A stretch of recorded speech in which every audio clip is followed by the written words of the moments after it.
ప్రభు అయిన యేసుక్రీస్తు వారి నామంలో అందరికీ మా యొక్క వందనాలు తెలియజేస్తున్నాం. మన యొక్క అనుదిన ధ్యానాల్లో భాగంగా ఈరోజు మనం ధ్యానించుకొనబోయే వచనాన్ని మనం ప్రార్థన ద్వారా చదువుకొని ప్రారంభించుకుంటాం. ప్రార్థన.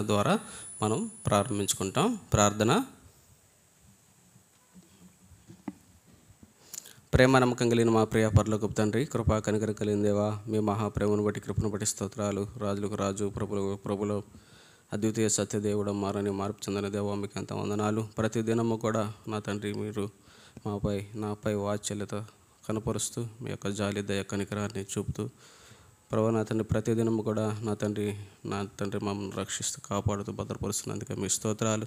సజీవులుగా ఉంచినందుకే మీ స్తోత్రాలు. మరొక దినాన మీ సన్నిధిలో చేర్చి ప్రభు నా తండ్రి మిమ్మల్ని స్తుతించగలిగే గొప్ప ధన్యత భాగ్యాన్ని నాకు అనుగ్రహించినందుకే స్తోత్రాలు. ప్రభా, నేనేమైనాను నా తండ్రి కేవలం ఈ యొక్క కృప వల్లనే అయి ఉన్నాను. నా ప్రభు నా తండ్రి మరి ఈ యొక్క ఉదయకాల సమయంలో నా తండ్రి కీర్తన గ్రంథం 149వ అధ్యాయం 1వ వచనాన్ని ప్రభు మరి జ్ఞాపకం చేసుకోండి. ప్రభు మీ ప్రజలతో మాట్లాడండి. ప్రభు నా తండ్రి నీ నామము మహింపరచబడేదానికి సహాయం తెచ్చండి. మట్టివాడిని నిష్ప్రయోజకులను ఎందుకు పనికిరాని నన్ను ప్రభు మీ సన్నిధిలో నిలిచడం కూడా యోగ్యుని కాదు. కేవలం మీ యొక్క కృప చొప్పున మాత్రమే ప్రభు మీ సన్నిధిలో నిలబెట్టి ప్రభు నా తండ్రి మరి మీ యొక్క పరిచయలో సహాయపడుతున్నందుకే స్తోత్రాలు. నా ప్రభు నా తండ్రి ఆయన మీరే మాట్లాడమని కోరుకుంటూ సమస్త మహిమ గంత ప్రభావాలు మీకు ఆరోపిస్తూ యేసు నామంలో ప్రార్థిస్తున్నాము తండ్రి, ఆమేన్.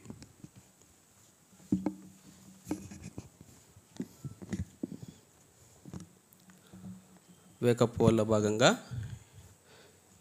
ఈరోజు మనం ధ్యానించుకోబోయే వచనం కీర్తనల గ్రంథం 149వ అధ్యాయం 1వ వచనాన్ని మనం చదువుకుంటాం. కీర్తన గ్రంథం 149వ అధ్యాయం 1వ వచనాన్ని మనం చదువుకొని ధ్యానించుకుంటాం. యెహోవాను స్తుతించుడి, యెహోవాకు క్రొత్త కీర్తన పాడుడి, భక్తులు కూడుకొను సమాజంలో ఆయనకు స్తోత్ర గీతము పాడుడి. ఈ యొక్క వచనాన్ని మనం చూసుకున్నట్లయితే ఈ యొక్క కీర్తనాకారుడు ఏం చెప్తున్నాడంటే యెహోవాను స్తుతించుడి. యెహోవాను ఎందుకు స్తుతించాలి అంటే, ఎక్కడ స్తుతించాలంటున్నాడంటే ఆ యొక్క భక్తులు కూడుకున్న సమాజంలో ఆయనకు మనం స్తోత్ర గీతము పాడేవారంగా, ఆయనని స్తుతించే వారంగా ఉండాలని ఇక్కడ కీర్తనకారుడు సెలవిస్తున్నాడు. ఎందుకు మనం అసలు యెహోవాను స్తుతించాలి, యెహోవాను మనం కనపరచాలి, యెహోవాను గూర్చి కొత్త కీర్తన మనం పాడాలంటే ఎందువల్ల మనం పాడాలంటే ఈ యొక్క అధ్యాయం చూసినట్లయితే మనం మొట్టమొదటిగా చూస్తే 2వ వచనంలో ఆయన ఏమంటున్నాడు, ఇశ్రాయేలు తమను పుట్టించిన వానిని బట్టి సంతోషించుదురుగాక. మొట్టమొదటిగా మనం ఎందుకు స్తుతించాలి, ఎందుకు క్రొత్త కీర్తన పాడాలంటే యెహోవా ఏం చేస్తూ వచ్చాడంటే మనల్ని సృజిస్తూ వచ్చాడు, మనల్ని సృష్టిస్తూ వచ్చాడు. ఆయన పోలిక చొప్పున ఆయన యొక్క రూపంలో మనల్ని చేస్తూ వచ్చాడు. అంత మాత్రమే కాదు కానీ మనలో జీవవాయువును ఊది మనకి జీవాత్మను అనుగ్రహిస్తూ వచ్చాడు. ప్రతిదినం కూడా ఆయన మనల్ని బ్రతికిస్తున్నాడు. ప్రతిదినం ఆయన మనపై తన యొక్క వాత్సల్యత, తన ప్రేమ, తన యొక్క కృపని కనబరుస్తూ ఉన్నాడు. ఆయన ప్రతిదినము కూడా మనల్ని తన యొక్క ప్రేమతో, తన యొక్క వాత్సల్యతతో, ఆయన యొక్క జాలి దయ కనికరంతో మనల్ని ఏం చేస్తున్నాడంటే ఆయన మన పట్ల తన కృపను చూపుతూ మనల్ని సజీవులుగా ఉంచుతూ ఉన్నాడు.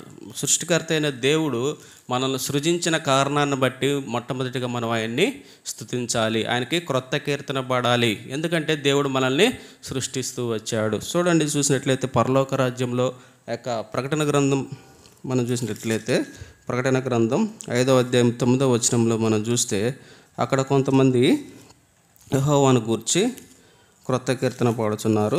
చూడండి, ప్రకటన గ్రంథం 5వ అధ్యాయం 9వ వచనం, ఆ పెద్దలు నీవు ఆ గ్రంథమును తీసుకొని దాని ముద్రలను విప్పుటకు యోగ్యుడవు, నీవు వధింపబడిన వాడవై నీ రక్తమిచ్చి ప్రతి వంశంలోనూ ఆయా భాషలు మాట్లాడేవారిలోనూ ప్రతి ప్రజలను ప్రతి జనములోను దేవుని కొరకు మనుష్యులను కొని మా దేవునికి వారికి ఒక రాజ్యముగాను యాజకులను గాను చేసితివి గనుక వారు భూలోకమందు ఏలుదురని క్రొత్త పాట పాడుదురు. ఇక్కడ చూస్తే ప్రతి ఒక్క జనంలో నుంచి, ఆయా భాషలు మాట్లాడే వారిలో నుంచి, ప్రతి వంశంలో నుంచి, ఇంకా మనం చూసినట్లయితే ఇంకా దేవుని కొరకు మనుష్యుల్ని కొంటూ వచ్చాడు. ఎలా కొంటూ వచ్చాడంటే తన స్వరక్తం ఇచ్చి, తన రక్తాన్ని సిలువలో దారబోసి ఇప్పుడు ఏం చేస్తూ వచ్చారంట, మనల్ని ఆయన కొంటూ వచ్చాడు. తన స్వకీయ సంపాద్యంగా చేసుకుంటూ వచ్చాడు. తన కుమారులుగా, తన సొత్తుగా చేసుకుంటూ వచ్చారు. కాబట్టి మనం ఏం చేయాలా, మన సృష్టికర్త అయిన దేవుణ్ణి బట్టి మనం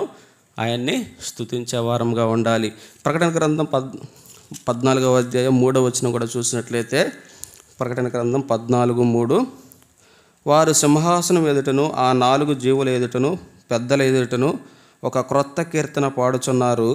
భూలోకంలో నుండి కొనబడిన ఆ 144,000 మంది తప్ప మరి ఎవరునూ ఆ కీర్తన నేర్చుకున్న జాలరు. ఇక్కడ చూసినట్లయితే ఇక్కడ కూడా ఒక క్రొత్త కీర్తన పాడుచున్నారు. ఎవరంటే భూలోకంలో నుంచి కొనబడిన వారు, భూలోకంలో నుంచి కొనబడిన వారు, ఆయా భాషలో మాట్లాడేవారు, ప్రతి వంశములో ప్రతి జాతిలో నుంచి ప్రభు తన స్వరక్తం ఇచ్చి కొన్నటువంటి ఆ యొక్క సంఘం, ఆ యొక్క ప్రజలు ఏం చేస్తున్నారంటే పరలోకంలో ఆయన గురించి క్రొత్త కీర్తన పాడుచున్నారు. కాబట్టి మన సృష్టికర్త అయిన దేవుని గురించి ఆ యొక్క దేవుని గురించి మనం ఏం చేయాలండి, దేవుణ్ణి స్తుతించాలి, క్రొత్త కీర్తన పాడాలి. ఎందుకు పాడాలంటే ఆయన మనల్ని సృజిస్తూ వచ్చాడు.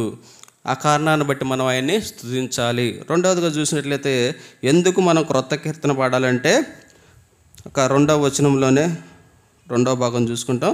సీయోను జనులు తమ రాజును బట్టి ఆనందించుదురుగాక. ఇక్కడ చూస్తే దేవుని యొక్క ప్రజలు తన యొక్క రాజును గురించి, అంటే ఈ భౌతిక సంబంధమైన, అంటే ఈ లోక సంబంధమైనటువంటి రాజుల గురించి ఇక్కడ రాయబడలేదు. కానీ పరలోకమందు ఉన్నటువంటి మన యొక్క రక్షకుడైన యేసుక్రీస్తు ప్రభు వారి ఆ యొక్క రాజు, అంటే ఆయన రాజులకు రాజు, ప్రభువులకు ప్రభు ఉన్నాడు. కాబట్టి మన యొక్క రాజును బట్టి మనం ఆనందించే వారంగా ఉండాలి. మన సృష్టికర్త అయిన దేవుడు ఎవరంట, రాజులకు రాజు, ప్రభువులకు ప్రభువు. అందును బట్టి మనం ఆనందించే వారంగా, ఆయన్ని స్తుతించే వారంగా, క్రొత్త కీర్తన పాడేవారంగా మనం ఉండాలి. ఇంకా చూసినట్లయితే ప్రకటన గ్రంథం 19వ అధ్యాయం 16వ వచనంలో చూస్తే ఆయన రాజులకు రాజు, ప్రభువులకు ప్రభు అన్నాడు అని చూడవచ్చు. జకర్యా గ్రంథం 9వ అధ్యాయం 9వ వచనం మనం చూసినట్లయితే, జకర్యా గ్రంథం 9వ అధ్యాయం 9వ వచనాన్ని చూసినట్లయితే, సియోను నివాసులారా బహుగా సంతోషించుడి, యెరూషలేము నివాసులారా ఉల్లాసముగా ఉండుడి. నీ రాజు నీతిపరుడును రక్షణ గలవాడును దీనుడై గాడిద పిల్లను ఎక్కి నీ వద్దకు వచ్చుచున్నాడు. ఇక్కడ చూసినట్లయితే మన రాజు ఎలాంటి వాడంట, ఆయన నీతిపరుడు, రక్షణ కలిగిన వాడు, దీనుడు. ఎలాంటి వాడు, దీనుడైనటువంటి వాడు, నీతి కలిగినటువంటి వాడు, రక్షణ కలగజేసేటువంటి వాడు. ఆ రాజును బట్టి మనం ఎలాగ ఉండాలంట, ఆనందించే వారంగా ఉండాలి. ఆయన్ని మనం స్తుతించే వారంగా ఉండాలి, క్రొత్త కీర్తన పాడేవారంగా ఉండాలి. మూడవదిగా మనం చూస్తే మనం ఎందుకు దేవుణ్ణి స్తుతించాలి, దేవుణ్ణి ఎందుకు మనం క్రొత్త కీర్తన పాడాలంటే 4వ వచనం చూద్దాం. యెహోవా తన ప్రజల యందు ప్రీతి గలవాడు. ఎలాంటి వాడంటే దేవుడు ప్రీతి కలిగినటువంటి వాడు. మనం ఎంతో దేవుని ఎరగని వారంగా, అన్యజనులంగా ఈ లోకంలో నిజంగా దేవులు కానీ విగ్రహాలకు దాసులుగా జీవిస్తున్న మనల్ని దేవుని యందు ఏమాత్రం కూడా భక్తి లేని వారిని, అంటే దేవుని ఎరగని ప్రజలమైనగా మనం ఉన్నప్పుడు దేవుడు మనల్ని ప్రేమిస్తూ వచ్చాడు, మన ఎడల ప్రీతి కలిగిన వాడిగా ఉన్నాడు. మనం ఇంకా దరిద్రులముగా, దీనులముగా, ఇంకా చూసినట్లయితే పేదవారంగా ఉన్నప్పుడు, అంటే మనం ఎందుకు పనికిరాని వారంగా ఉన్నప్పుడు దేవుడు ఏం చేస్తూ వచ్చాడు, మనల్ని ప్రేమించి రక్షించుకుంటూ వచ్చాడు. తన యొక్క ప్రేమను మన పట్ల వెల్లడబరుస్తూ వచ్చాడు. మన యందు ఎంతో ప్రీతి కలిగిన వాడుగా ఉంటూ ఉన్నాడు. కాబట్టి మనం దేవుణ్ణి స్తుతించాలి.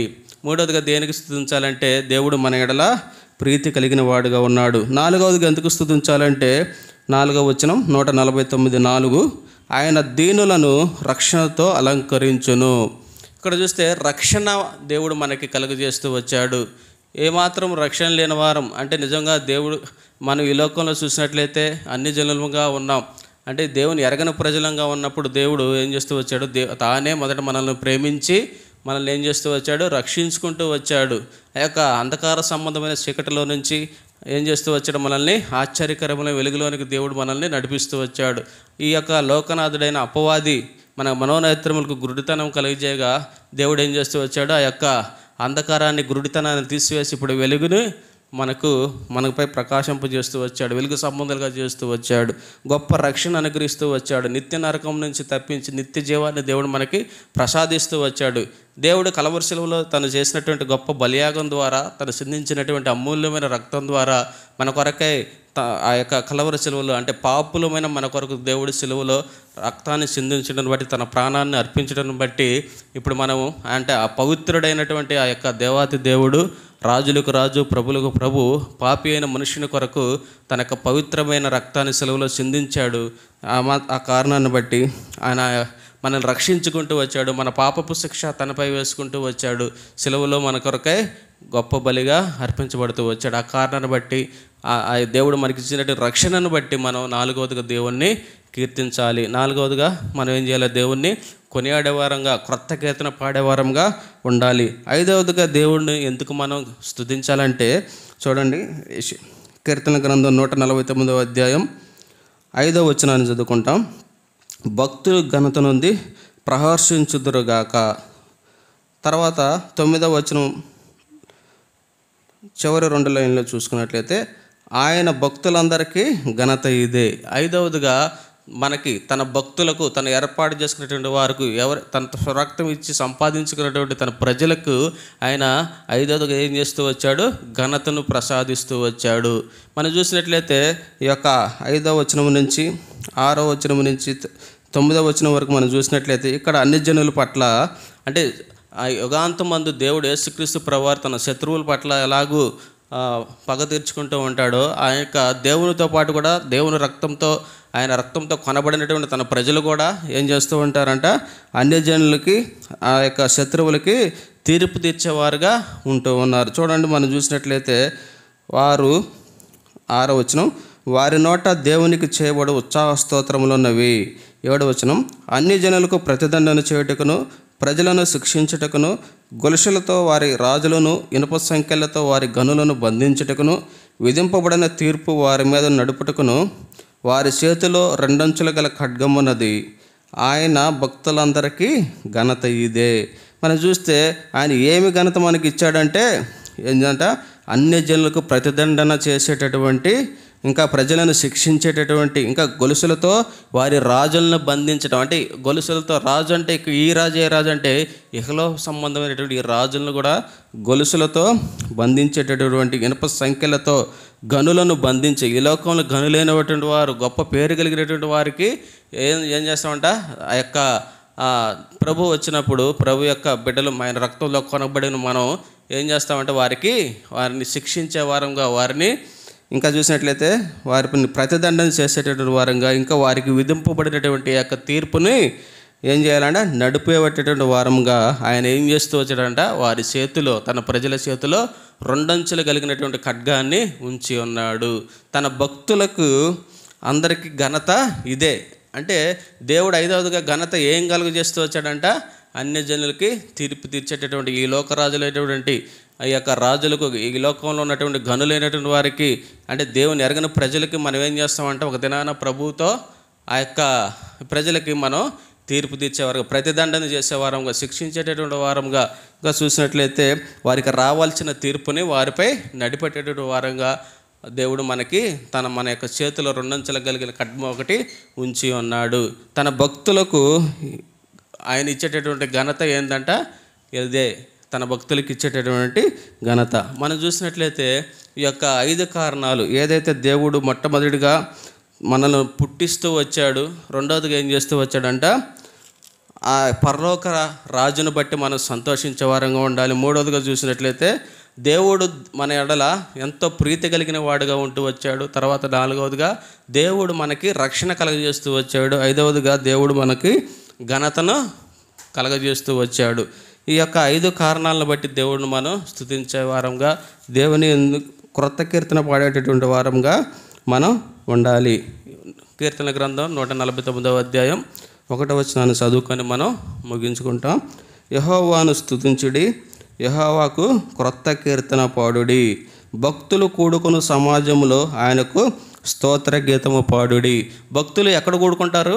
దేవుని యొక్క మందిరంలో కూడుకుంటారు. దేవుని యొక్క సమాజంలో, దేవుని యొక్క సంఘంలో మనం ఏం చేయాలి? దేవుని గురించి, దేవుడు మనకు కలిగజేసిన రక్షణ గురించి, దేవుడు మన పట్ల కలిగినటువంటి ఆ యొక్క ప్రేమను బట్టి, ఆ యొక్క దేవుడు మనకిచ్చిన ఘనతను బట్టి, దేవుడు మనల్ని పుట్టించిన కారణాన్ని బట్టి మన రాజుని మనం ఏం చేయాలండి?